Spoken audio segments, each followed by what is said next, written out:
Welcome everybody to London Futurists, where we are discussing the topic engineering greater human resilience.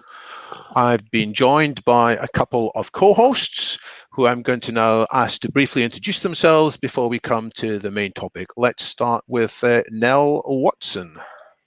Hi there. I'm a machine learning researcher, technology ethicist. I do a lot of work with the IEEE on ethics, particularly around transparency and creating new standards in those. I also serve in the faculty of Singularity University. And more recently, I've been doing work in the realm of trying to address the coronavirus by creating hopefully useful info decks, basically disseminating a lot of information, or rather distilling it and then proliferating it. So it's been a weird ride, but it's been a pleasure to do some good work in that area. Where are you connecting from today, Nell? I'm connecting in from Northern Ireland today. Right, is that Belfast or somewhere more remote? Nearby there, yes. Nearby. Fantastic. We'll come back to you in a moment. Let's also now invite James Hughes to say hello. Hi, I'm James Hughes. I'm a sociologist and bioethicist, currently the Associate Provost at the University of Massachusetts, Boston, and also the founder and director of the Institute for Ethics and Emerging Technologies, which David's also part of. And that institute is an offshoot of the transhumanist movement, which I've been a part of for a long time. And through the Institute, we've done work on catastrophic risks for a long time. I personally am a bit of an apocalyptic thinker. I was really worried about Y2K about 20 years ago. And as a consequence, have given quite a bit of thought to what civilizational resilience might mean. So very happy to be part of this conversation. Many thanks, James. We're going to come back to these panelists in a moment. We will also be bringing in other guests in due course. But to start off with, I'm going to run through just a few opening remarks myself on this subject of engineering greater human resilience. I'll start with this chart, which I think shows two remarkable things.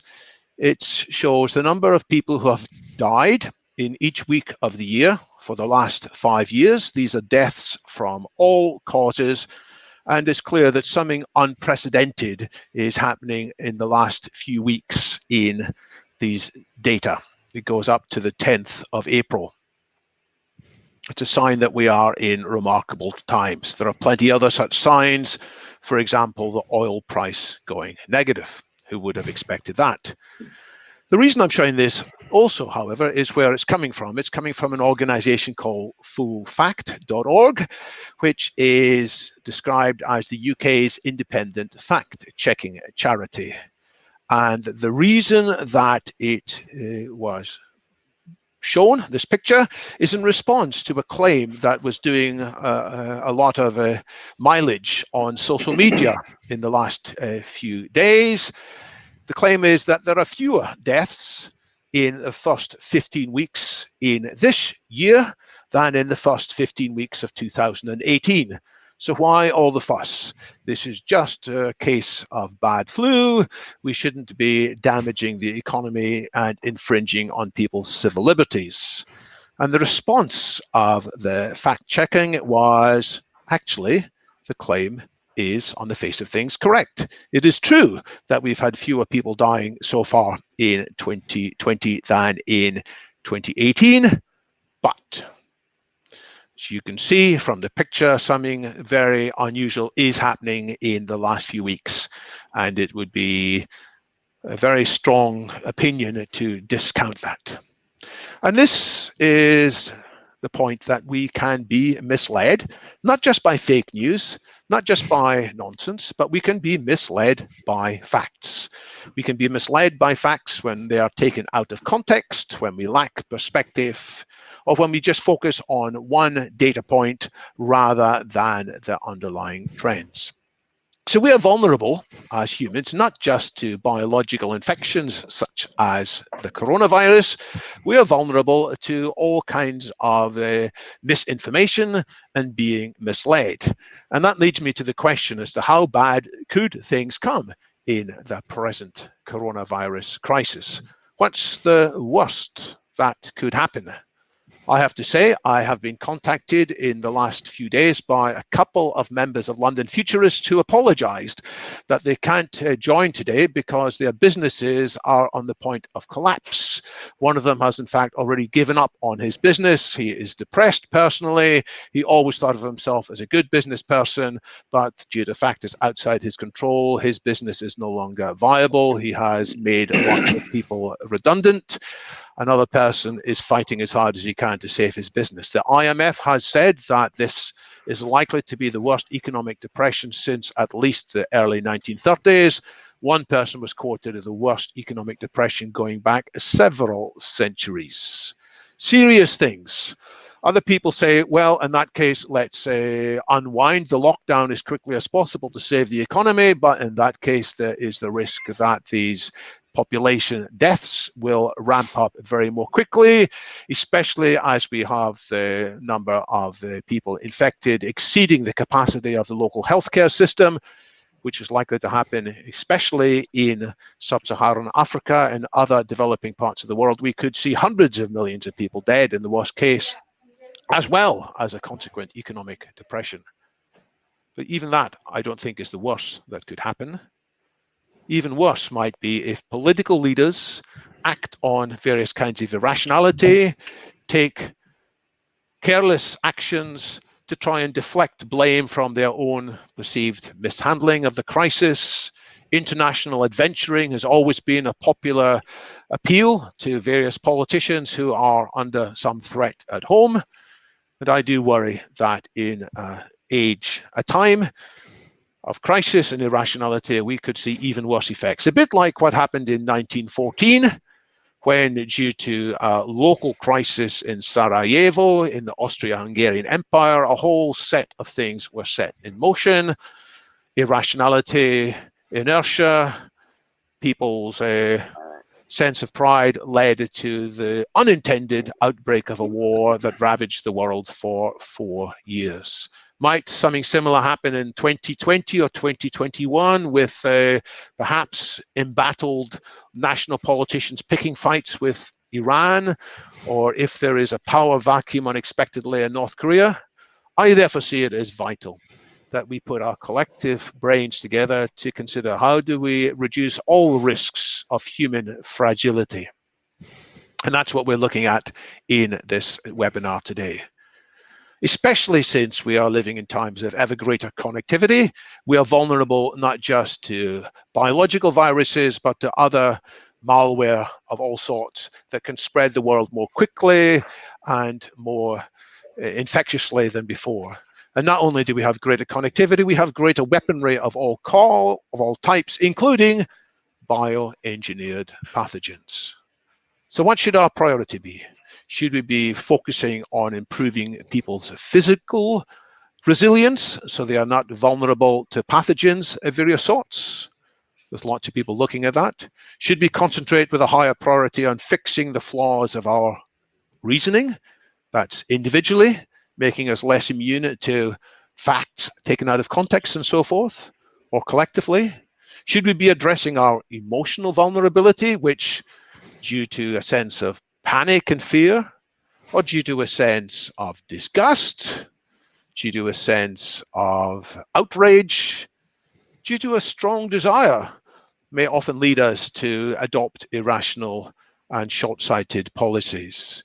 Should we be focusing instead on fixing the part of human fragility which puts us and our type and our tribe and our party or our class or our type at the center of things?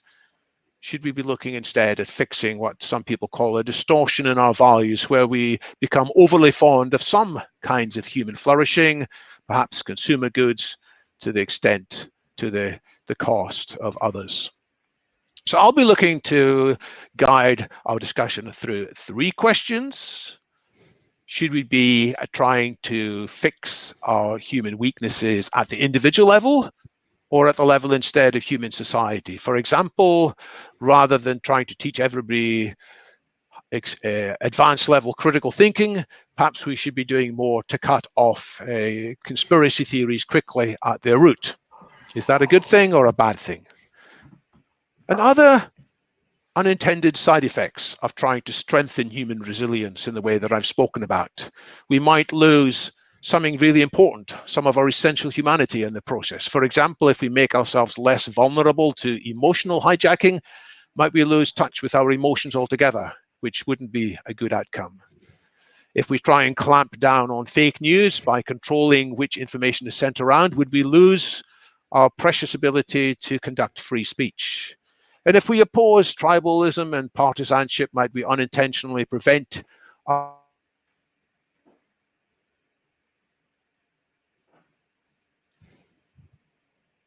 David? I think we lost you there, David.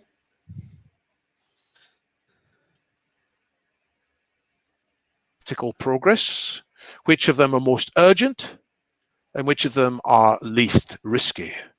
So these are my opening remarks, and I want to now invite Nell to offer her opening remarks on engineering greater human resilience. Thank you, David. We lost you there for a moment, just at the end. Very glad to have you back again.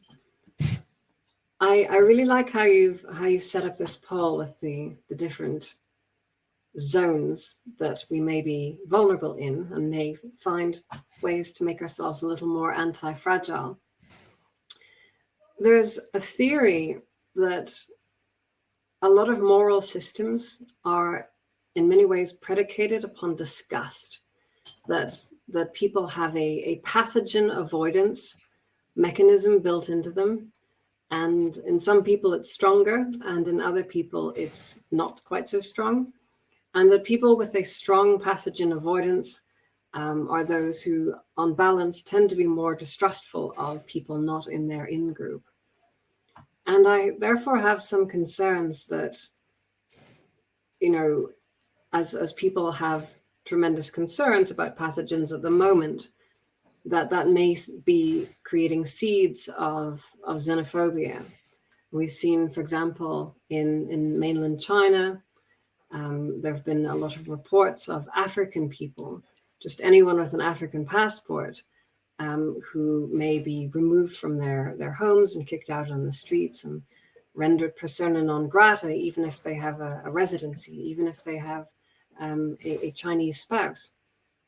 So we may start to see more of these kinds of incidents over time, which would be rather unfortunate. And these things tend to have geopolitical spillover effects as well.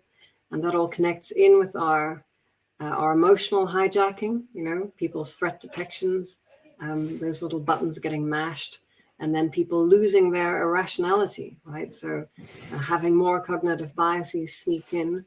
And when they're less rational, they're more likely to do silly things and put themselves at physical risk, whether through carelessness or perhaps by inviting conflict of some nature. And so there's a danger that all of these things could create kind of a cascade, a self-reinforcing cycle, which spirals out of control in theory. And that's why it's so important that we put little retro thrusters, little arresting jets of influence upon these areas, all of them in different ways, to try to prevent that situation from happening.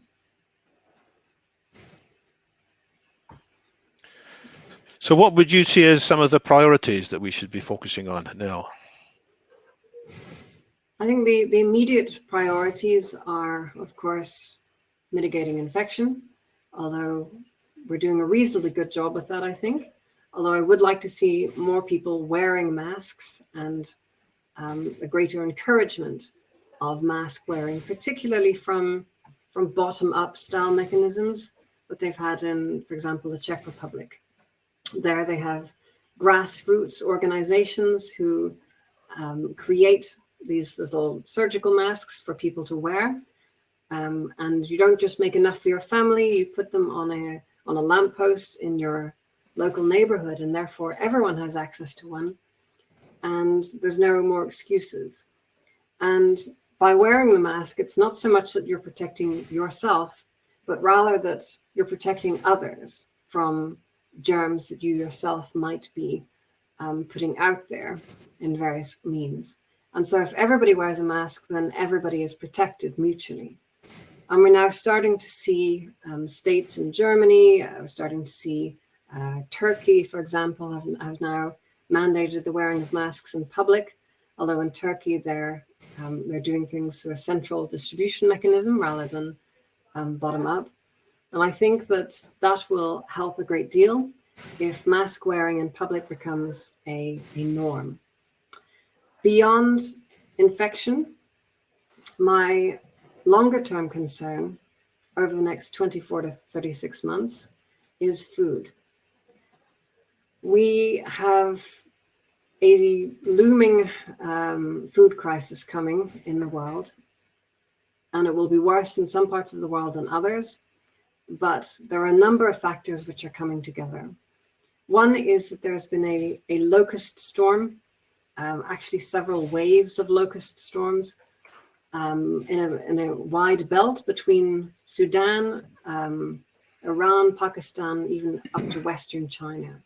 And those locusts have been ravaging everything and destroying all the crops.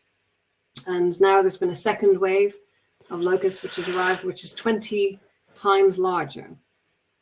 On top of that, we're now seeing that because people aren't taking flights, those contrails aren't up in the sky, and that's actually changing the atmosphere.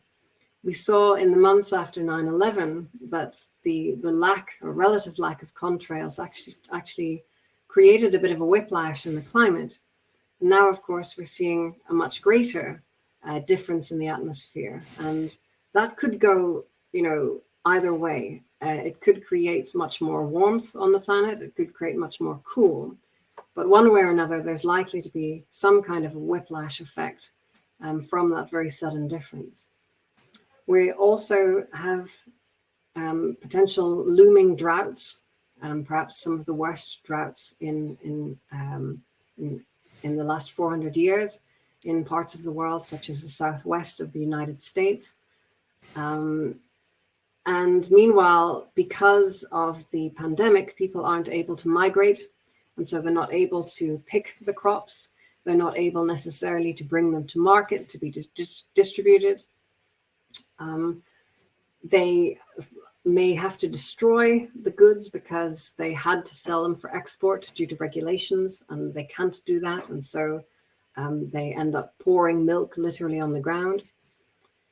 And so all of these reasons are putting food security at a real risk. And now we're starting to see the food programs of international orgs saying that in a worst case, we might see 36 countries, so about 35, 36 countries entering famine within the next year.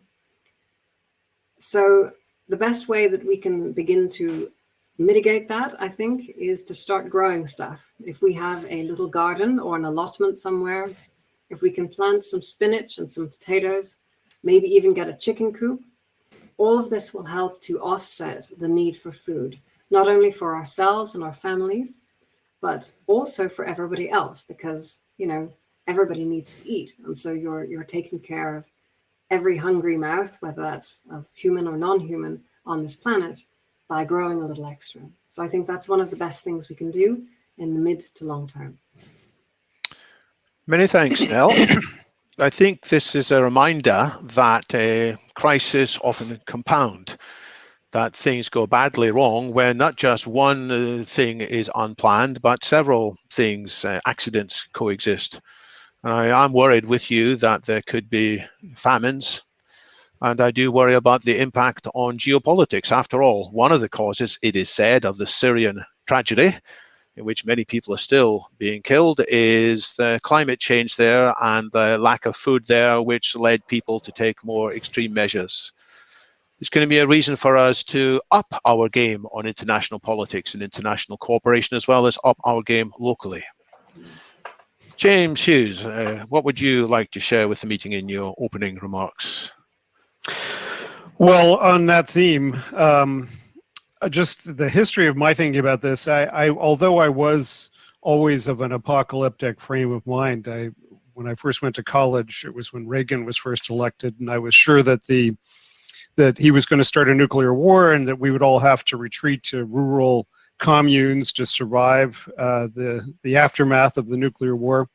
And that was the very first time I started to become a sociologist, because I did my first sociology paper on what the predictors were of survival of different rural communes. There's actually research on that. It was not uplifting conclusions. Basically, the ones with strong authoritarian religious leaders were the ones that were most likely to survive. But eventually, when I started to work with the Oxford Center on the Future of Humanity, and look at the catastrophic risks from that perspective of trying to figure out the difference between catastrophic and existential risks and what the different categories and risk assessments were for catastrophic risks. It was eye-opening, also terrifying still, because there were many that most people who are apocalyptic only think about one kind of risk or another. They don't think about all of them in the context of this frame of mind. But basically, there's human risks, the risks of things that we're doing to ourselves, which climate change, nuclear war, all of those kinds of risks. And then there's the things that the universe are just trying to kill us, volcanoes, asteroids, et cetera, et cetera. And this pandemic is an example of that. But I think one of the conclusions that came out of the work that we did with Oxford and the IET did on this topic is that although there are many diverse ways that the universe or that we could kill ourselves, that there are also ways that we could address many of those risks with forms of civilizational resilience, recognize the ways in which we're fragile, and attempt to adapt to become more resilient. I think that resilience.gov.uk is actually a website. We met with them 10 years ago when we had a conference on catastrophic risks at Oxford. And we tried to talk to them about things like asteroids and bioterrorism, and they were more worried about things like floods. But all of those kinds of risks need to be prepped for. And so the kinds of things that I think about are reducing the global web of interdependence. I mean, this is, as we begin to unwind global trade this year, global forms of industrial interdependence, we begin to recognize how the importance of countries not being completely export dependent, for instance. Third world nations, developing nations that are expecting international remittances from foreign workers are finding already that those remittances are coming, and to the extent that they were financially dependent on those, they're finding that a huge economic burden. We need to have more local food self-reliance, more local energy self-reliance. Locally, by which I mean every house ideally should have its own solar collector, its own plot of land to grow food. Of course, that's impossible in big cities, but urban agriculture has been something that we've been talking about for quite a long time. We're acutely aware now of our global interdependence for medical supplies, the dependence on China for the production of a lot of pharmaceuticals.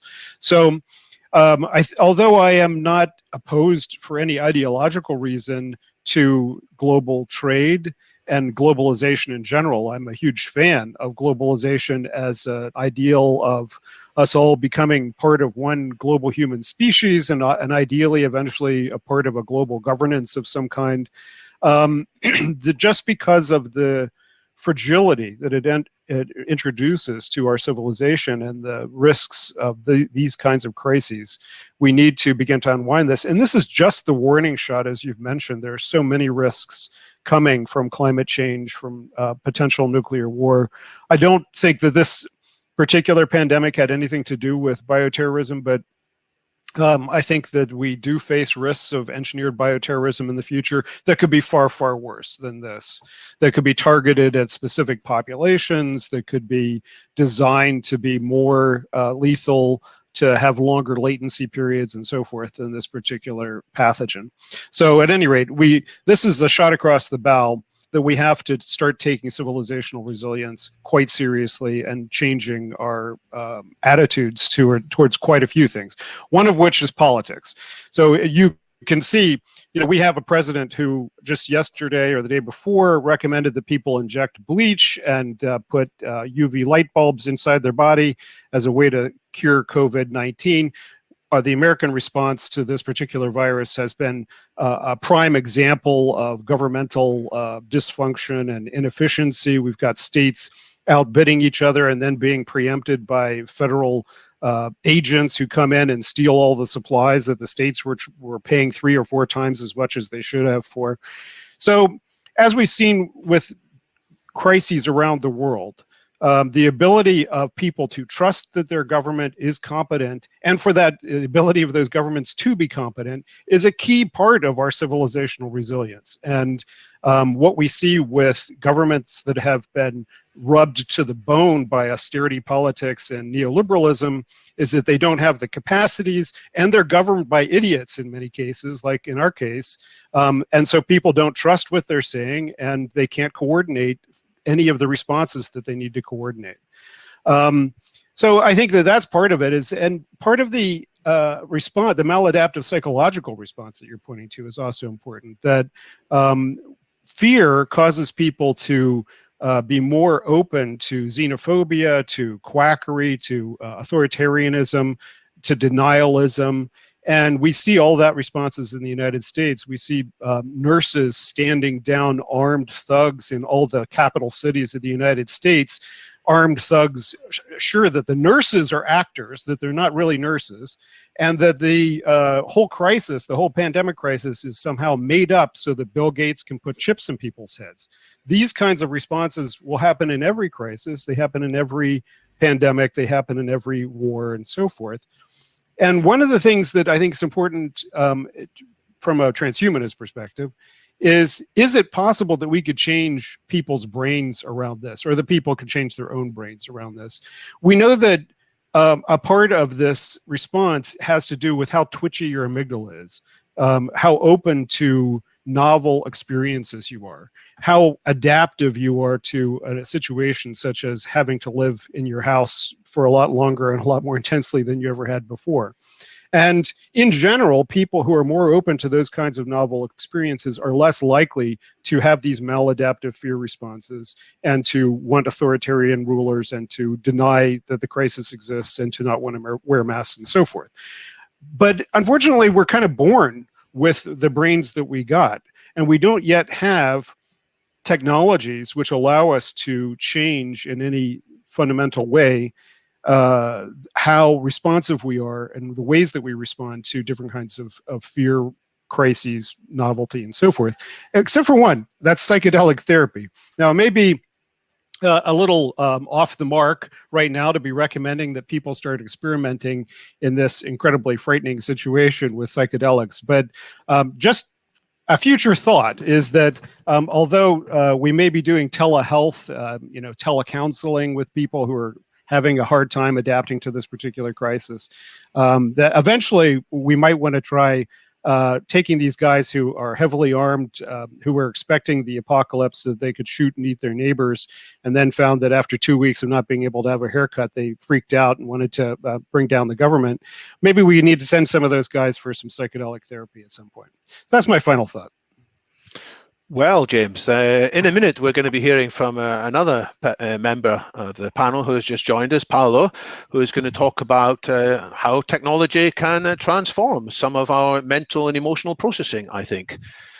First, a quick question for me, James. In your worries about us becoming too dependent globally, are you therefore urging that we avoid monocultures, that we avoid an infrastructure which is too pervasive and might prove to be vulnerable to malware? Should we have more decentralization, more different autonomous group? I don't think that there's incompatibility between wanting global governance, wanting global or coordinated responses. I mean, I've always thought that there should be more multipolarity in the world order, but the fact that the United States has completely abandoned its traditional role of attempting to coordinate global responses to a crisis like this is a tragedy. And the people that are stepping into the breach, like Xi Jinping, are not necessarily the ones that I would like to see leading a global response to this crisis. So I'm totally for the creation of a more multipolar, democratic, global governance structure that would allow global responses. But what I am saying is that to the extent that your food supply depends on international planes and people growing things in Peru that you then import to the UK or to the United States, we need to rethink how dependent we are on these global supply chains, because all kinds of threats, from climate change to war, pose that as a really bad way to proceed in the future. Any comment from you, Nell? I agree that in many cases our governmental institutions, particularly those oriented towards health, have often dropped the ball during this crisis, whether that's ignoring the problem for weeks when we knew about it in January or even December, or giving sketchy advice, such as saying, don't wear masks, you're an idiot, from the US Surgeon General, who then changed his mind a few weeks later. But instead of giving people, really good open source plans out there, using microfiber cloths and things to create very effective filters, he just said, here, you can put a t-shirt on your head, So that's failure in leadership on both ends, from my perspective. And we're living in a strange time when often random anonymous people on Reddit may be a more authoritative and trustworthy source of information than our own health ministers. The health minister of Belgium, for example, said that basically somebody has to cough in your face for you to capture, to be infected by coronavirus. So what my perspective on this is that in some ways, this is like World War III. But it's not the World War III we expected. It's World War III of humanity against virus, united. And in the wake of the First World War, we had the League of Nations. That was a good attempt. It didn't work very well. But then it had its sequel with the end of the Second World War, with the United Nations and Bretton Woods and a whole bunch of other institutions, the Atlantic Council, etc., NATO, which came out of that, which have been successful in many ways. They've also had several failures. My hope is that in the wake of this World War III of humanity versus virus, that we will get new institutions, which are an upgrade on the ones that we've enjoyed for the last 70 years or so. So institutions which are much more decentralized and much more democratic and participatory, and lack the bureaucratic, monolithic, glacial ways of working that our last institutions have had. That's my hope for the future. I like your vision. Just one comment from the chat from Walt Crompton. Slamming Trump accomplishes nothing good. Give me solutions, not complaints. So I'm going to now bring Paula to the screen, because I believe that Paula can speak on behalf of a transformative technology community, which is offering a whole bunch of solutions. Paula, the floor is yours. You're muted. Okay, can you hear me now?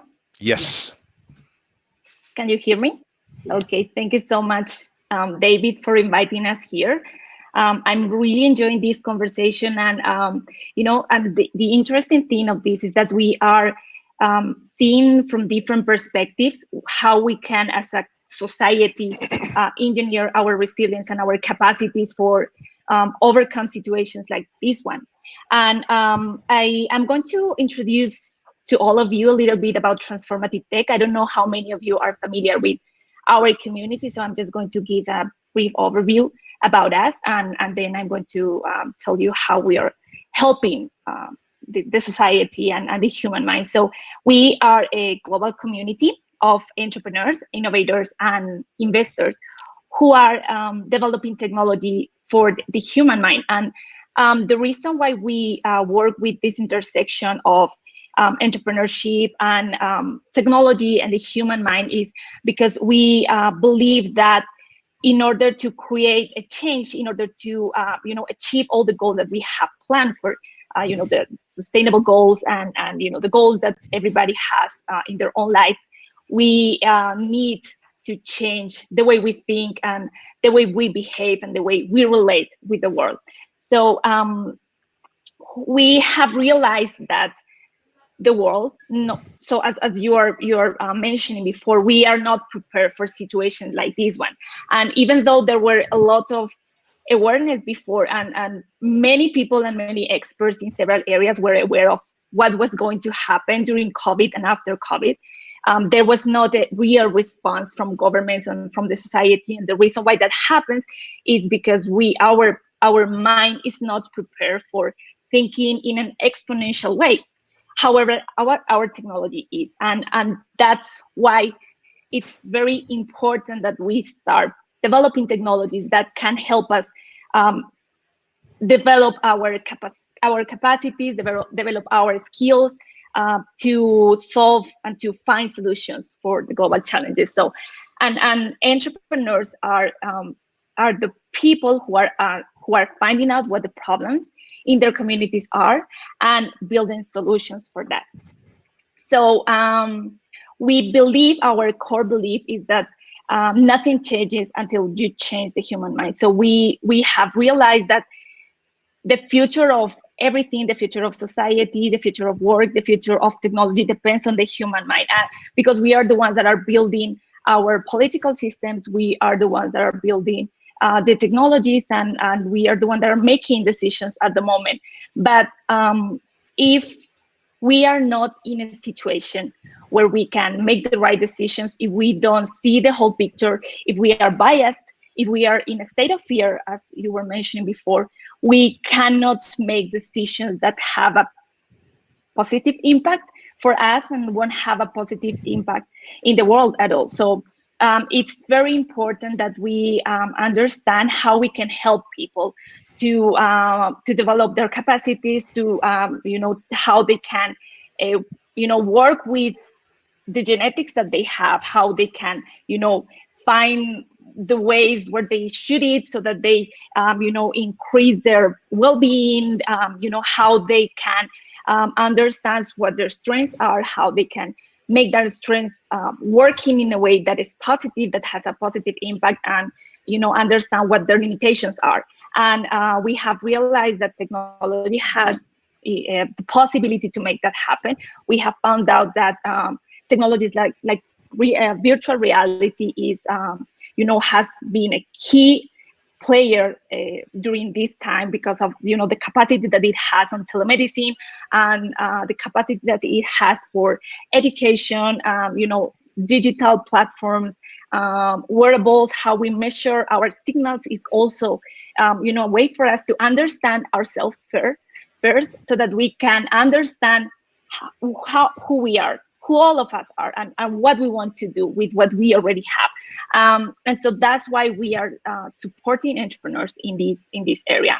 And then, so we operate in a way that we believe that because entrepreneurs are the agents that can make that happen. They are the ones that understand the needs, and we have seen that the needs in several locations are different. But one important thing that we have realized is that, as you were mentioning before, so I forgot your name, Nell, is it yes. Right? Mm-hmm. So you were mentioning before that one of the main needs or the most important changes that we have to see right now is, or the advancements, is how we mitigate infection. And in order to mitigate infection is a core need that we start changing behaviors of people.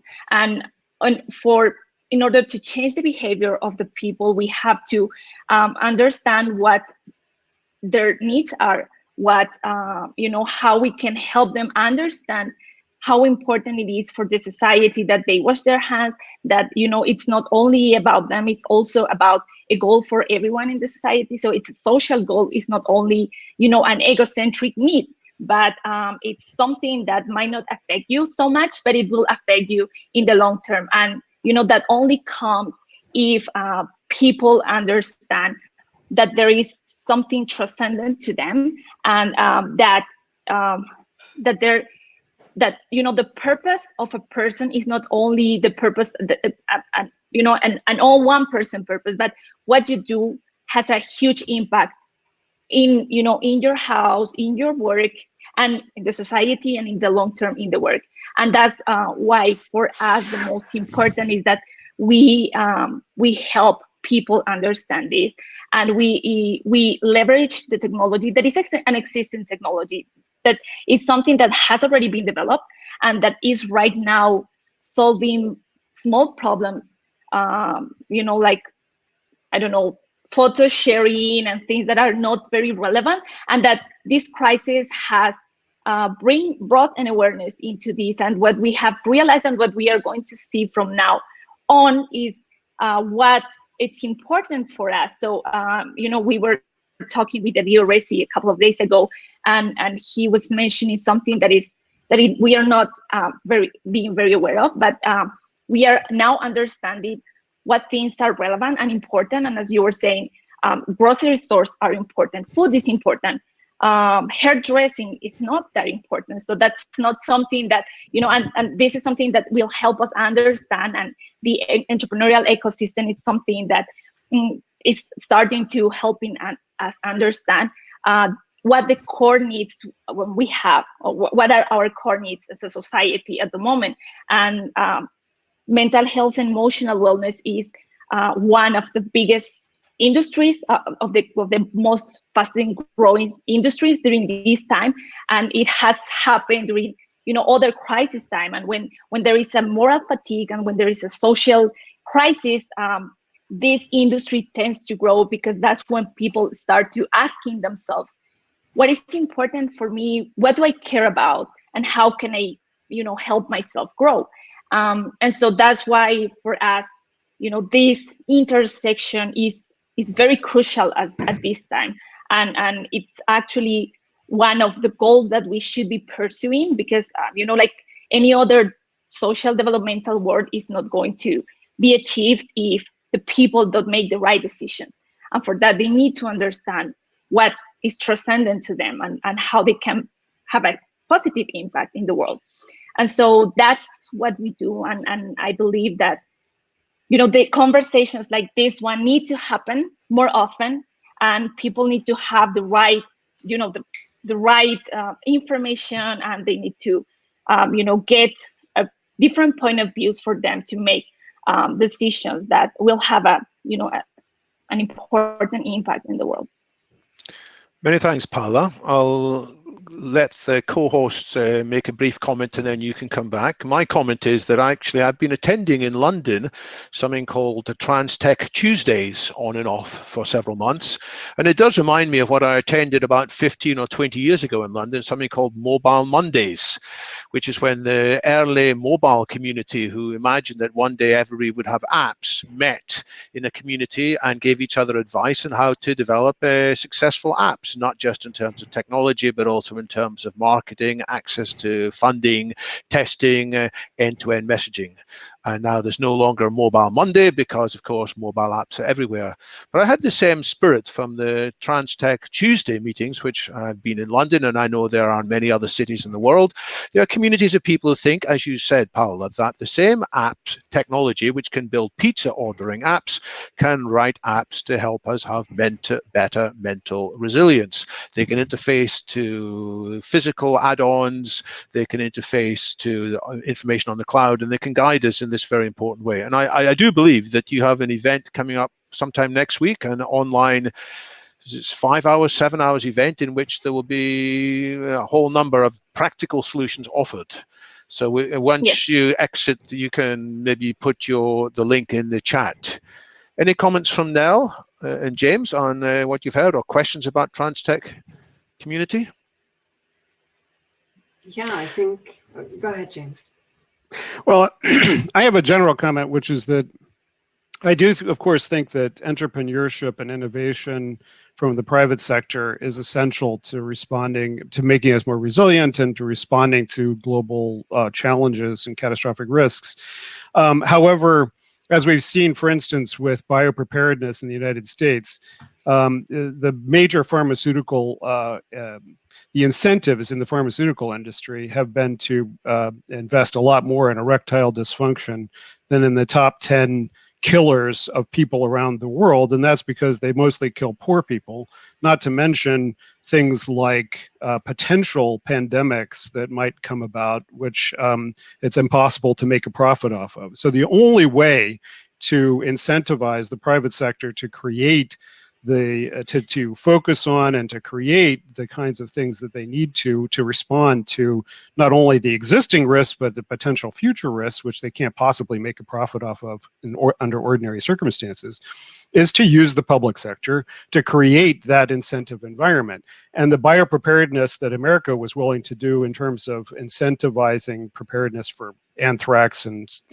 weaponized smallpox and things like that was not adequate. We never actually got a wide scaled up preparedness response for those kinds of threats, much less to potential coronavirus threats.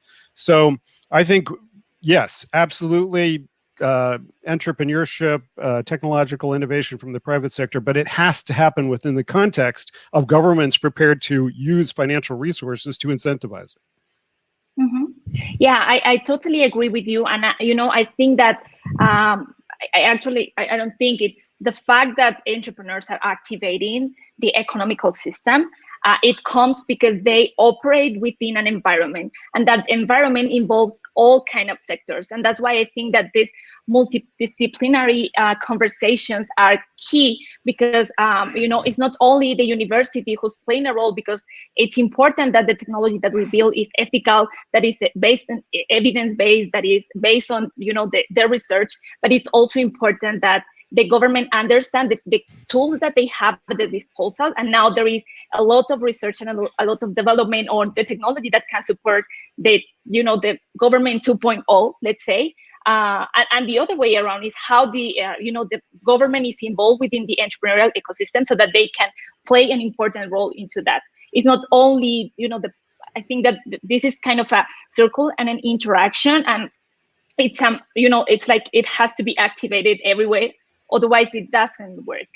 And I totally agree with you. It's not only one single action; it's a multidisciplinary, project. Nell? So thank you. I note James's point about the lack of funding for important things, important diseases in the world, particularly antibiotics.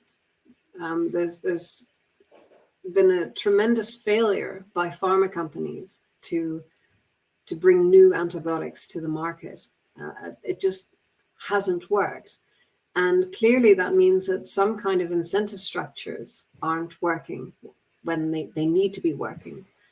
And I think that we need to re-gear those so that they do work. Maybe that is some kind of government or charitable, donation of a bounty to bring these things to market. Maybe that's what's necessary, but it needs to happen, because if we don't, we're going to have all kinds of bugs that we kind of shrug at today, but in 10 years, maybe they may have strains of them which we cannot deal with, and then we'll be back to pandemic time once again. So I think that's an urgent global priority. On the transformative tech front, we're living in very interesting times from a psychological and sociological perspective. A lot of people are returning to their roots. They're getting back to the simple things, those simple pleasures of conversations and books and writing letters to each other. and enjoying time with beloved pets, etc. And my hope is that that will help to bring us back to the things that truly matter. Not drink this soda, your life will be better, but, you know, read good, wholesome poetry, and go for a long walk in the woods and clear your head. And I think that there's tremendous opportunities for technology to assist that, whether that's helping people to create a gratitude journal or a life log, which are scientifically proven to be useful for people's mental health, or perhaps helping people to connect in new ways. I imagine that apps like Quarantine Chat have been literal lifesavers for people who've been disconnected from their church or their dog walking club or whatever it is that for them keeps them going. And in these times they don't have. And so it's wonderful to see entrepreneurs step up to the mark and get together to create these essential solutions for public mental and emotional health. Perhaps it's not just the world of incentives. Perhaps it's not just that some treatments fail to get developed because there are insufficient incentives by government and by the free market and so on. Perhaps it's also sometimes that regulations positively get in the way of some treatments, such as psychedelics, for example. Understandably, there is some concern about how psychedelics might be used, but it is... Oh dear, I might have lost David.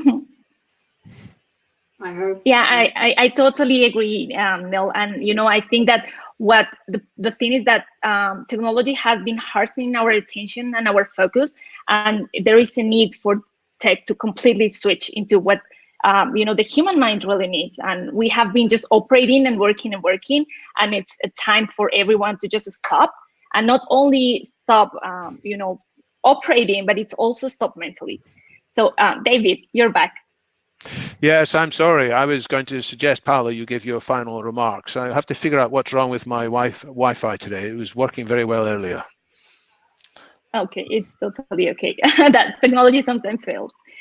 No, I was just mentioning. I was telling Nell that you know, the reason why we work on this area and the reason why it's so important, especially now, is because you know how technology has been built so far. It has been completely the opposite way in what our mind really needs and our brain really needs to operate in a proper way.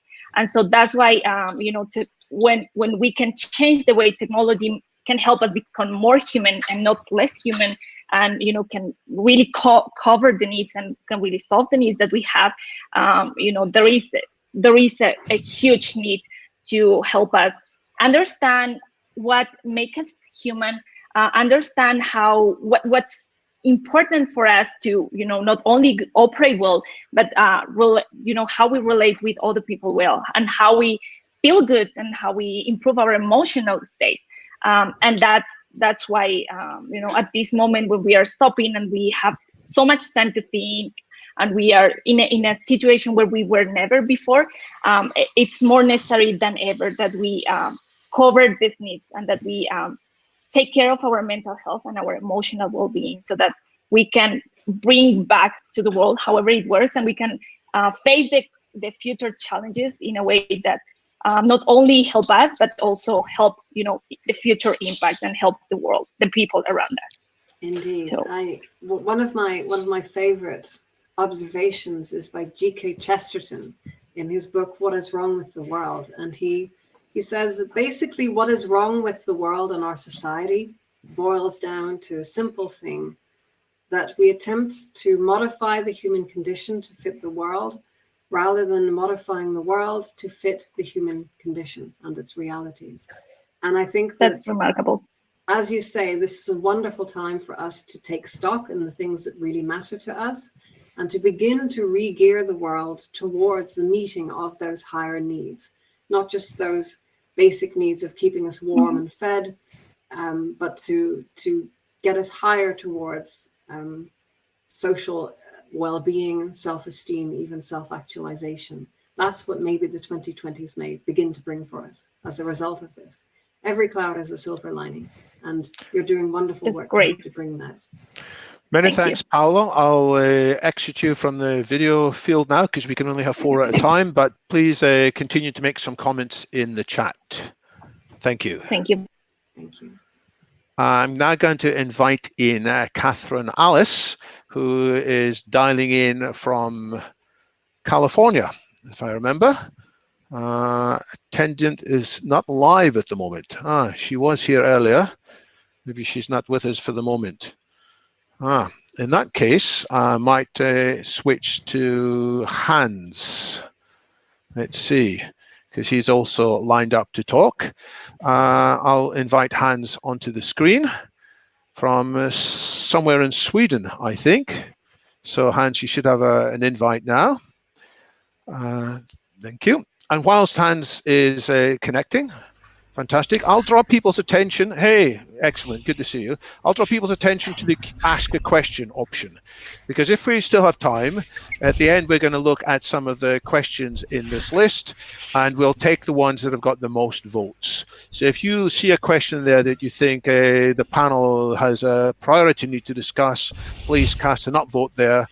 And if my screen freezes again, that's what you can do before I come back to life. But anyway, for now, let's hear your comments, Hans, on everything you've heard so far, or your insight into biohacking and beyond. Thank you very much, David. Can you hear me all right? Yes. Thank you. And before I start, David, you look younger every time I see you. There's something weird going on. Well, my wife cut my hair this morning. Maybe that's what it is. Okay. Bad news for the hairdressers that I usually frequent. Brilliant. Guys, thank you for an awesome conversation. Nell and James, you're a great inspiration to me and our work over here as well. So good to see you guys as well. Well, I want to just share a couple of ideas and reflections on the conversation we've had, and also in particular the reason why we're having this, which is this ongoing pandemic. My take on this entire pandemic is that this time it's different, but it may not be in the same way as we typically have this said, because I think that this time is different because we are much, much better prepared to deal with pandemics than we have ever been in the history of human civilization. For the first time in history, we have a planet which truly has a nerve system. We have more than 30 billion connected devices that communicate instantly. More than half the world's population, in fact, more than 5 billion people are now using the internet regularly and are getting information and updates all the time about what's going on. We have a worldwide communication where we can share ideas, insights, cures, treatments, tactics in how to deal with this pandemic. And guys, viruses are stupid. Information technology will beat this one very powerfully. We will outsmart this virus 1,000,000 times over. And that, as right now we're in this state of confusion, but that is what is going to happen. Secondly, beyond all this communication that makes us so enabled to respond quickly to the challenge we're facing, is that the planet, our civilization, has the best immune system it's ever had. We have marvelous factories that turn out all the equipment, treatments, etc., ongoing logistics chains that does it. We have a marvelous international mobilization of scientists, researchers, and health professionals. Just to give you some examples from Sweden, for example, we have a government agency that does the ethics approvals for the testing of new medicines. They have put all things aside, add additional staff, and are only fast-tracking all kinds of COVID treatments. And there's an enormous wave of experimentation and testing and researching right now, which I am fully convinced will allow us to beat this virus up in a not very distant future. In fact, what we see in practice now is the urgency becoming an opportunity in many ways. And for those of us who have long argued that we cannot be ruled by the precautionary mindset. We need to be proactionary. We need to take somewhat greater risks because the potential rewards are so much greater. Our time is now, because we have the opportunity to fast track many great ideas and solutions and projects that we have been working on. So in my view, this time may be the best opportunity for transhumanist ideas to be brought into the mainstream. One of my role models and great inspirations is Raymond McCauley, who heads the digital biology department at Singularity University. And Raymond has said, he's formulated this brilliantly by saying that this is the first battle in the last war between mankind and infectious disease. Because just like our grandparents said when the world was in ruins after World War II, they said, never again. We must say the same. Never again must a virus, a pandemic, kill and harm so many people. And we must, as transhumanists, we must take that message forward and say that, you know, this is just an unacceptable state of affairs in the human condition. We can't accept that this happens again, ever again.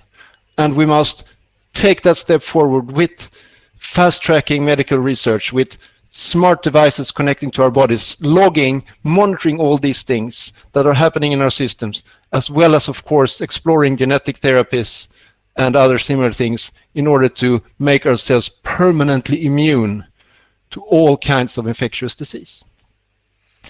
How soon do you think we will have vaccines available?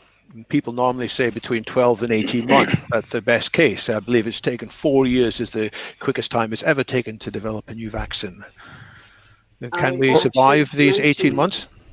Right. So I'm obviously not an expert in development of new vaccines, but I can only state what I'm seeing is that historically, yes, we have had an estimated time to find and develop and put into mass production viruses of 12 to 18 months. Hopefully, we'll be able to fast track, because the stakes are so much higher this time. We'll be able to fast track this solution. I mean, all of us have been going on stages and in seminars saying that great technology is rapidly being democratized. It's being made more available to more people in a shorter time than ever before. Now, of course, society or our research community has to prove that this is the case. Can we put out a virus cure faster than ever before, which works better and accessible and cheaper so that everyone can get it? So we'll see, right? It's the results are not yet here, but my hopes are that that will be the case. You had a comment, Nell? Yeah, I think it's rather unlikely that we'll get a vaccine even within the next 12 to 18 months, because we've never created a vaccine for any coronavirus ever before.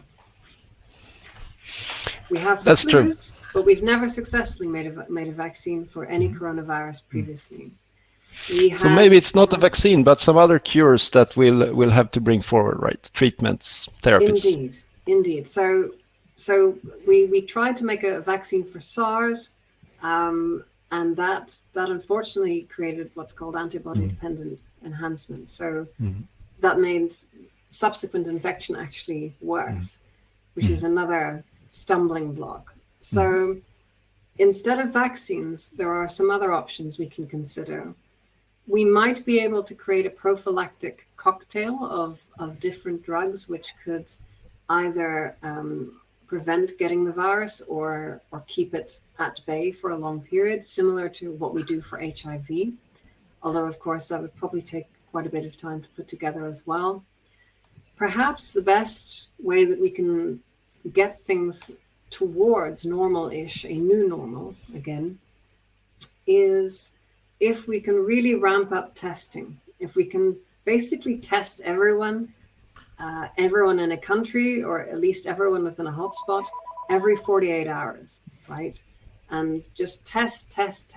That's basically what they're doing in South Korea. And that seems to be working very well. And I think that's maybe the best way forward for our society to get back to something like normal again. I can only agree, Nell. And again, the powers we have to create mass testing, to collect data, and to process that data has never been greater than they are today. So that makes me optimistic in this regard. We can mobilize scientists and system developers and everyone needed to actually get that system in place. That's true. One of the things that on your comments that I definitely respond to is the idea that we've built a global and already have the rudiments of a global immune system that is necessary for responding to all the threats in the future. I first read Laurie Garrett's book, The Coming Plague, back in 1993.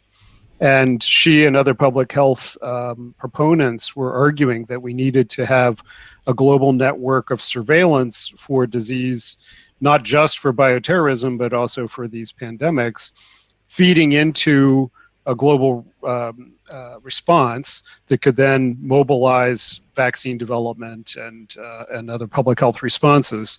And to some extent, we saw that in effect this time. We saw that there was artificial intelligence that identified this as a potential pandemic back in December. Unfortunately, governmental interference of various governments prevented a more rapid response to those early warnings. But when I think about what a transhumanist vision of what this might look like in the future, and it's a very challenging vision, I would say, is to connect the idea of having intelligent biotechnology inside of our bodies to this global surveillance and response network. It would mean something on the order of what we do currently with laptops and computers, which is that you download a piece of software, it monitors for pathogens that might appear on your computer. It sends that information back to a central repository so that we know which pathogens are spreading and what their varieties are. Then that central repository figures out, well, the best way to respond to that pathogen is to have this particular response, pushes that back out into everybody's laptop body, and then we control these infections in that way. If we had something like that inside of our bodies with biotechnology, nanotechnology, there would be enormous questions about surveillance, control, property, and so forth that we would have to solve. But that's really, in the end, the kind of vision, I think, of what we would want to respond. If I can briefly comment, good point, James, is that I'm not just happy to talk about transhumanism and taking these things into the conversation, but I'm also very active as an entrepreneur in building exactly the kind of solution that you're describing. So one of the companies that I have co-founded is called Disruptive.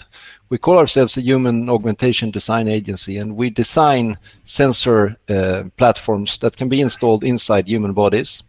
And one of the applications that is currently perfectly available to us is to have tiny implants. It could be chip implants, it could also be dental implants, for example, that on a population basis would allow us to track not yet pathogens, but for example, when a flu comes and we see an uptake on fever on a population scale. And those things can be monitored, and that can be done with today's technology. So the vision that you outline here, that everyone has some kind of IoT device inside of themselves, we are doing exactly that.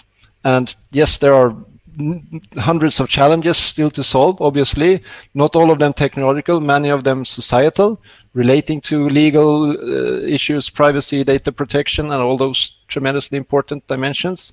But the vision is absolutely clear. We must have this. And in my view, the current problems that mankind is facing can only be tackled on all the different, and that wasn't a topic you brought up earlier, it has to be tackled on all the different levels at the same time. Yes, we need to take it on the individual level. How do we give everyone real-time insight on their state of their body? How do we have the opportunity also to make interventions, even on sort of with genetical type interventions? How do we modify our education system to get rid of the biases and all these sort of misunderstandings that we have. Also, how do we address it on the highest societal level, our political institutions?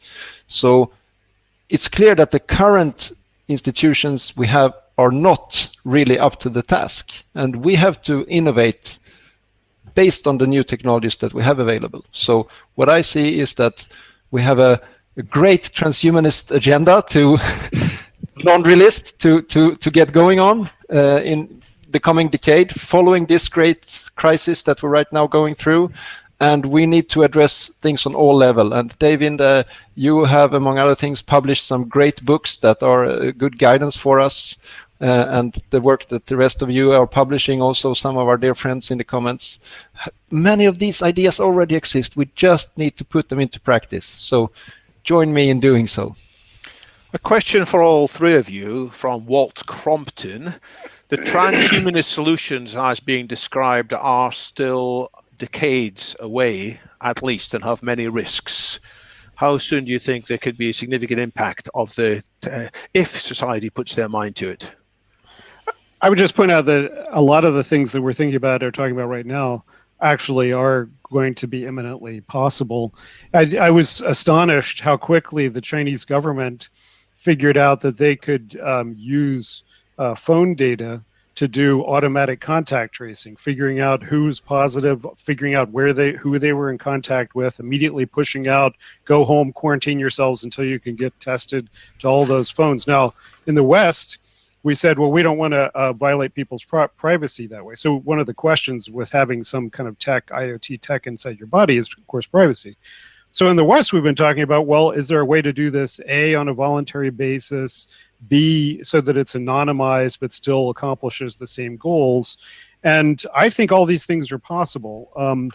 We've already got nano-bio combinations that are doing computational things inside people's bodies that are able to identify different kinds of novel pathogens. We've got CRISPR advancing at a rapid rate. So I don't think it's entirely hypothetical to imagine these modifications of the human and global immune system. Yeah. There are also many new opportunities to look for signatures using existing technologies that we already have. For example, in Samsung phones, they have this pulse oximeter where you can just kind of put your thumb against the camera, and it will use the flash to basically do some backscattering. And well, it's not quite as specific as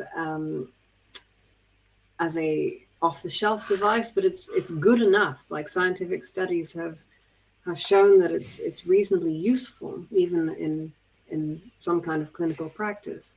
So that's a great early warning system for hypoxia, one of the major issues of this disease, because it's very insidious. It can attack you without you even realizing that you're basically at death's door until finally it's really in your face. We can also use the ECG heart information from smartwatches to look for signatures of infection. So it's possible to notice just from a change in a heart signature if somebody has been infected by something, if they are in a prodromal phase where they may not necessarily know that they are sick, but that can still be detected. And so these kinds of technologies may be very important for helping to create that early warning system for infection. Now, of course, that comes into the issues of data and data ethics. There are a couple of ways to do this. Of course, doing it non-coercively is very important. Making sure that you have anonymized things and that they cannot be cross-correlated later to figure things out about people is also important. And I think that there are some emerging technologies of differential privacy, even zero-knowledge protocols or homomorphic encryption, which are still prototypical, but may actually cross the chasm and start being useful as a result of this crisis. Let's take a question from the Q&A from Edwin Rydberg. I think it's one that we've started to answer already, but there may be more to say. Edwin asks, what is the place of personal freedom in a resilient future world? And who decides what is important for humanity and what the goals should be?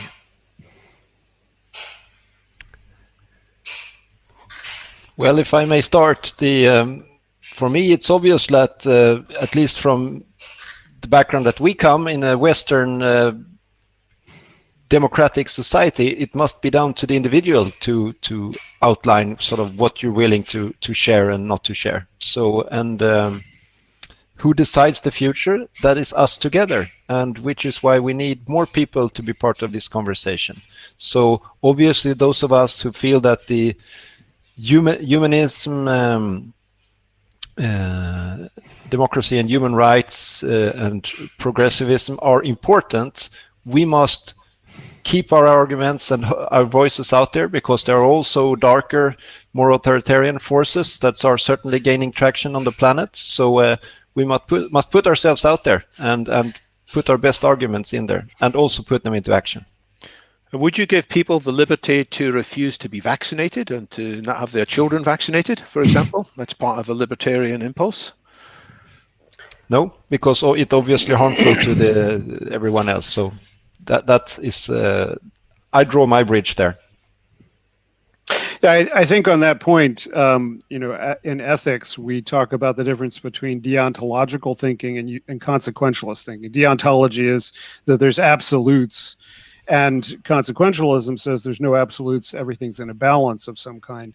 And if freedom is an absolute, well, that a lot of libertarians start from that point of view, that it's unnegotiable. But if you're a consequentialist like I am, then yes, you can put a very high value on freedom. You can recognize that we don't want to be on a slippery slope towards authoritarianism. But obviously, there have to be situations where individual freedoms are compromised, and they are routinely in public policy. I mean, taxation, as libertarians want to point out, is a compromise of individual freedom, your freedom to keep your own property. Yet every government recognizes the necessity of taxation as a compromise to people's freedom for the public good. There are all kinds of collective goods that we provide by compromising individual freedom. In the case of pandemics and other catastrophic risks, of course, there are legitimate trade-offs of individual freedom in order to remedy pandemic and other kinds of risks. Quarantine being one, potentially loss of certain kinds of privacy being another. One of the things that we're considering in many countries is antibody testing and getting an antibody immunity certificate if you've already had this disease. I suspect I actually had it in February because on my campus it was already present. And I was extremely sick. So I'm anxious to find out. I would love to have an antibody certificate, but that's a certain kind of compromise of individual privacy. So I think it's a non-starter to say that in public policy we can't ever compromise individual privacy, freedom, liberties for the public good. Of course we do. Yeah, a while back I was wandering the gardens in Singapore, very late at night, 2 to 3 a.m. And it struck me that I probably couldn't do that in any other country. Now, Singapore, of course, has some quite onerous punishments for a lot of crimes, including potentially corporal punishment. But it made me realize that sometimes security can create its own liberty. And so sometimes if we do make some compromises towards security, we can end up creating a greater liberty if everyone is safe and if we can have the freedom to wander in a society without risking getting ourselves infected. So sometimes a small injury can lead to a greater benefit. Absolutely. Let's move on then to one more question that has got a lot of votes. I'm going to pick the question from Cornelius Holtorf, who talks about the importance of culture. Culture is central in people's lives. What is the role of cultural values and cultural traditions in strengthening human resilience? Or is culture actually part of the problem because we need to build universal solidarity and all follow the same science and same guidance by the best experts? So how important is the cultural angle on this as opposed to the technology or even teaching rational thinking? So if I may start with the classic wisdom from the tech startup field, is that culture beats strategy any day.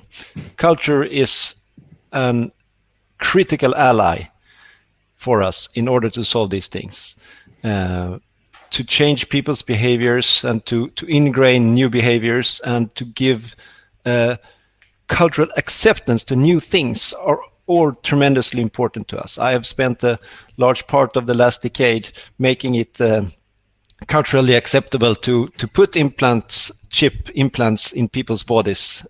Haven't succeeded fully yet, but have certainly made some progress in the field.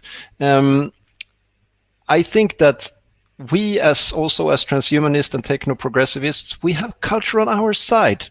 There is fantastic movies, computer games, etc., that are all conveying those positive ideas that we want to bring out there. Yes, there are still pockets of resistance, of ignorance and stupidity and sheer stubbornness of conservatism, but overall culture is on our side, and we must apply culture to drive our thoughts and ideas forward.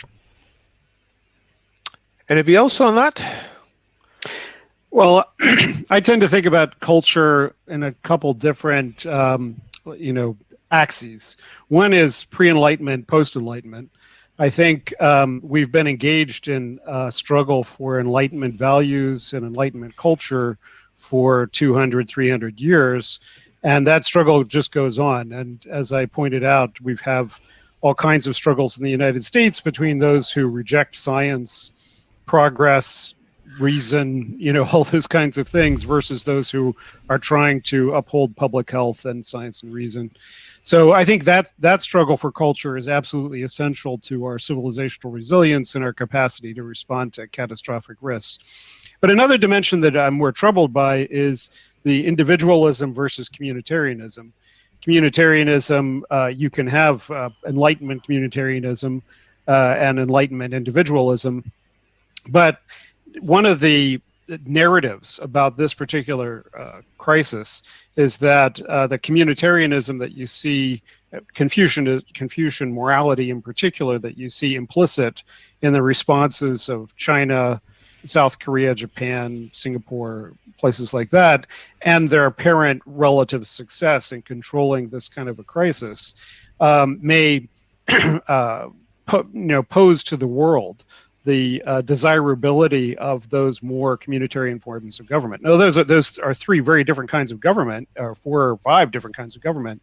But China is at least putting forward that their more authoritarian and communitarian form of government is a better response and a better path forward for the world. I'm not at all sold on that argument. I hope that the kinds of communitarianism, democratic communitarianism that we've seen in places like Taiwan and South Korea are the path forward instead. But I think that is part of the narrative that we have to address here. Thanks. Shall we move on to one more question, which is a question.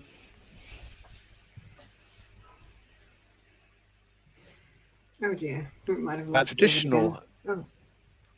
Come again, David. Sorry, Sorry. we lost you for a second there. This is unfortunate, but let's try again. I'm moving on to another question. How do we close the gap? This is a question by Neil. How do we close the gap between those with traditional medical training, who have a focus on medication, and those who instead understand things about diet and nutritional approach to improving the immune system and all the other things we talk about in terms of prevention? How do we move away from having a national sickness service to having a true national health service? And Neil suggests that there's currently too little discussion on this in the media or briefings. Is nutrition just an old wives' tale, or is there something really fundamental that can be done by more traditional wisdom? Well, it's clear that one of the major risk factors for this disease is obesity and diabetes, and that men are more at risk because they take more behavioral health risks. That's one of the reasons they're more at risk. I think Nell has a theory about estrogen that I'm curious to do some research on as well. But obviously, behavioral responses to this, both in terms of not taking stupid risks like walking around without a mask, as well as controlling your diet and getting exercise. Respiratory health tends to be a risk factor for this, and the more degree to which you have regular practice of exercise and have good respiratory health reduces your risk. So yes, all of that's incredibly pertinent. Yes. Yeah, I think that will also be one of the main insights from the entire pandemic, that people who have kept their health, not been overweight, have good condition, good heart and lung condition, will survive much better and will have the data to prove it. And hopefully that can be applied also systematically on national levels to bring about better health habits in the population. So there is, yes, certain dimensions to freedom that people are not fully aware of, all the negative effects of the decisions they're taking in terms of diet. So maybe we need to step that up. And as a biohacker, I'm trying my best to also spread those ideas that there's so much you can do with nutrition before you need to enter the field of medication. And things like sleep as well. Yeah, which is hard. Apparently, a lot of Americans are having nightmares that are COVID related. I assume that's happening in other countries as well. Yes, I had a couple of those. I had a nightmare that I'd come down with the bug, funnily enough. And in the nightmare, I felt ill. I felt febrile. I felt sick, which was bizarre. I didn't know my brain could conjure that up. Thanks, brain. But there is a good body of research that says that vitamin D is very helpful for preventing pneumonia or preventing viral infections becoming pneumonic. So going to that second stage, that very deadly second stage. And so we are discovering indeed, from a medical perspective, that nutrition is a differentiating factor in whether people survive this bug or not. And also, of course, that people with darker skin who happen to live in higher latitudes, so towards the poles, they typically get less vitamin D into their system from sun exposure. And so that's maybe one reason why people with darker skin living in higher latitudes are at such risk of the disease, and one reason why they're expiring at a statistically higher number. So it would be great if, after the pandemic, more awareness of that could get into the population, and people can ensure that they get their vitamin D, whether that's from dietary or solar sources.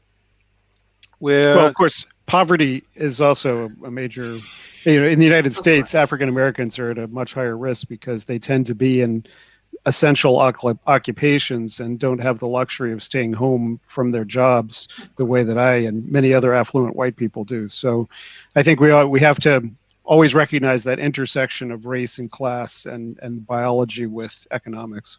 Of course, and metabolic issues as well, of course. There are multiple issues at play there, but yeah. We're almost out of time. I'm going to go around asking for some closing remarks. I'll start with you, Hans, and then I'll exit you and see if we can bring Paula back in for a closing remark as well. But one thought I'd like to feed in from the chat is by Didier Cornell, who says, if we're talking about root causes for people being more likely to die of COVID or other infections, poverty is one thing, bad nutrition is another, but surely the biggest of all is biological aging. So is there a possibility that one of the consequences of COVID is we're going to all reflect, why is it that older people are weaker? What can we do to increase, if we're talking about prevention, what can we do to increase attention on biological aging therapies? So let's start with you, Hans, and final remarks on this or any other points you'd like people to bear in mind as they head off to the rest of their weekend. Right. Brilliant point, Didier. Yes. Beside all the factors we mentioned, aging is the worst, obviously, correlated risk factor for COVID. Yes, it's not sufficient to have a national health service. We need to have a national mobilization for a national end aging service, and I'm sure most of the participants here agree. When I watched Boris Johnson's Easter speech, when he was raising from the dead, it was very symbolic, wasn't it? I rewatched that speech and I replaced his glory of NHS and fight against the coronavirus with the word aging, and the agency being the National End Aging Agency, and it worked perfectly well. My hope is that one day we'll have a leading politician like that holding a similar speech. Yes, we need to take the big battle on aging right now, and we have the data and insights from the COVID pandemic to prove that this is the biggest killer of all, and it has to be addressed. So thanks for bringing that up, Didier. That's also my message to everyone who's been here today. This is a time to bring forward visionary ideas, because in terms of crisis, we cut out a lot of the bullshit and we need to apply new solutions. So our time may very well be now. And on that topic, there's also Longevity 2020, which is an event happening next week, 2.5 hours every day, 5 days of free programming, which people can find online. Nell, whilst I invite Paula back into the conversation, maybe you can tell us some of your closing thoughts. Certainly. For a long time, I've been quite concerned about shifted costs, or what in economic terms might be described as externalities. And in my view, this is one of the reasons why incentives in the world don't always work the way that they should, is because people can get away with shifting all kinds of costs onto others. I would frame a lot of the issues of this pandemic as being a shifted cost of fragility onto society. So essentially our interconnectedness, although that has created tremendous efficiencies, there has been a cost of greater fragility, and that has not been prepaid for. And if that cost could have been offset, then that could have gone into a fund to help to create reservoirs of PPE and other things that can help to prevent this situation from happening in future.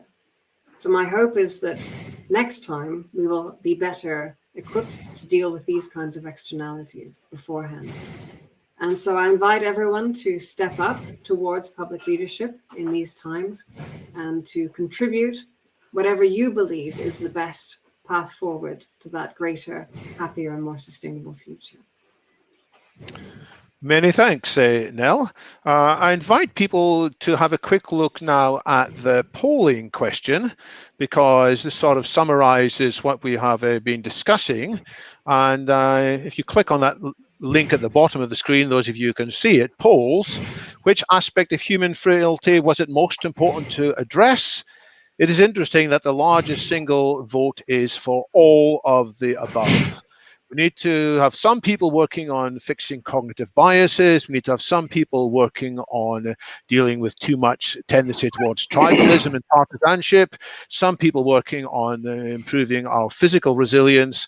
Some people working on emotional hijacking as well. By all means, continue to vote in that poll even after the meeting has finished. Paula, you've been listening to this conversation since you've been in present. I wonder if there's anything else that you would like to add comes to mind. Well, I just want to tell you that I'm really excited about all what has been discussed today. And my last remarks are around the conversation you were hosting about what's going to happen next and how we can make sure that this problems doesn't repeat in the future, and how we can track the global health. And I think that because we have found out that crises can be exponential very easily, and technology is also, has exponential outreach. But people, we are still humans, and our capabilities are very limited. I think that it's very important that we leverage what is existing at the moment to understand how to solve and how to overcome the challenges that come in the future. But we need to be very thoughtful about that. And that's why it's very important that the technology that we build from now on, it's human technology, it's ethical, and it's decentralized. And the reason why it has to at least have this three key aspects is because we need to solve the problems that we have and that we are going to face from now on. And it has to be very, very focused on the human needs, but it has to be ethical. And that's why it's very important that we involve anyone into building these solutions. The governments, we have to make sure that it's research-based, so that, universities play an important role. And for us to make the right decisions, it has to also be decentralized. So it's not, it's not a solution or a decision that is made by one stakeholder, but we need to understand everybody's expertise and understanding of the problem to really come up with solutions that can help us from a human perspective, from a social perspective, and from a global perspective. So I'm really grateful for having me here. I learned more that I could share with you. So thank you so much, David, and all of you for. I will have one brief follow-up question, Paula, which is, yes. Of all the transformative technology solutions you're aware of, which single one excites you the most? Because there's a whole range of different things that I'm aware of. Sorry, that's a bit tough question to lob at you. Yeah, no, thank you for asking me. It's very difficult for me to decide at the moment, but there is one that has been helping me a lot. And at the moment, there is one digital platform that is called Human Online, and it's a free platform that all of you can use. And it came before the COVID, but now it has been used by a lot of people. And what it does is it connects people from anywhere in the world for a 1 minute eye gazing experience. And it really brings a connection level that cannot be achieved very easily, because you're just 1 minute with a person you don't know, looking at their eyes for 1 minute without any sound, background sound. I think what Neil mentioned before, we are coming back to our roots, and we are, we are developing skills that can help us connect better, because we are physically, distance. So it's, for us, social connection is a need, and there are lots of apps that are bringing this to the market and that are helping us develop this connection. So if you want to have a look at that, that's amazing. And I could go on and on with. Well, maybe drop something in the chat window. I think that was Humans Online. Yes. I think that people can experience more of those in an event we are hosting next week on Tuesday. It's a free event and it's online, so anyone can join, and they will find not only this one, but hundreds of technologies that are helping us in this regard, and with free trials and discounts. So if you're interested, I will share it with all of you. Thank you. Thank you very James, much. final remarks.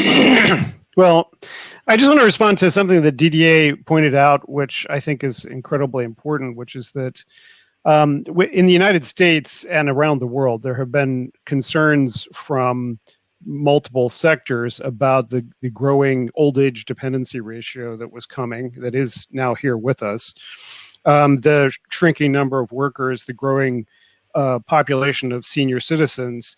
And the usual austerity politics response to that was to say we need to increase the retirement age, reduce the pension benefits, make people more self-reliant for nursing care and so forth.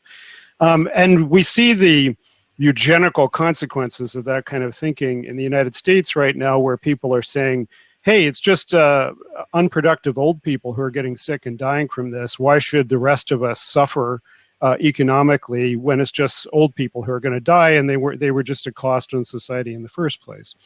This is an opportunity for us to completely rethink the logic of our political economies, as we're already seeing with universal basic income advancing around the world as a concept, with Spain maybe implementing UBI permanently.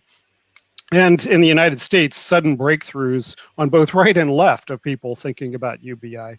This is an opportunity for us to rethink the logic of our healthcare systems. The fact in the United States, 30 million people have just lost their health insurance and premiums are going to go up 40%. Why are we the only country in the industrialized world that doesn't guarantee its citizens' health? So all of these things need to be rethought. And part of that is telling people and convincing people that we can have a longevity dividend instead of facing the aging of society as some kind of enormous silver tsunami that's going to overwhelm our economies and our public health systems. So I absolutely agree. We have to get back to the agenda of longevity therapy and convincing people that this is the path forward for us all, not only to have individual health and longevity, but also for our societies to prosper. I want to thank all the panelists who have taken part. I want to thank everybody who has contributed comments and questions. We took the 3 questions that had the most votes. So in the future, if you want other questions to be selected, be sure to step in and vote them more highly. I'm sorry for the occasional technology glitches. We humans are not completely resilient. Our technology is not completely resilient, but thanks for the flexibility. We've kept going, and when I cut out, the others in the panel did a fantastic job. Please look out for more London Futurist events. There are several in planning. If you click on the green button at the bottom of the screen, it will take you to the London Futurist meetup, which is one place that these events are organized. We will also be looking to suggestions from all of you as to what other topics we should prioritize for future events. I'm going to shut down the broadcast in a moment, but there's no need for anybody to rush off. You can stay and continue chatting. So I want to thank everybody for taking part. Thanks again to Nell, to James, to Paula and Hans. I'm sorry we didn't quite get to another panelist, Catherine Alice. We had a brief misunderstanding about time zones, but we'll bring Catherine in a future event as well. Thanks to everybody. Thank you very much.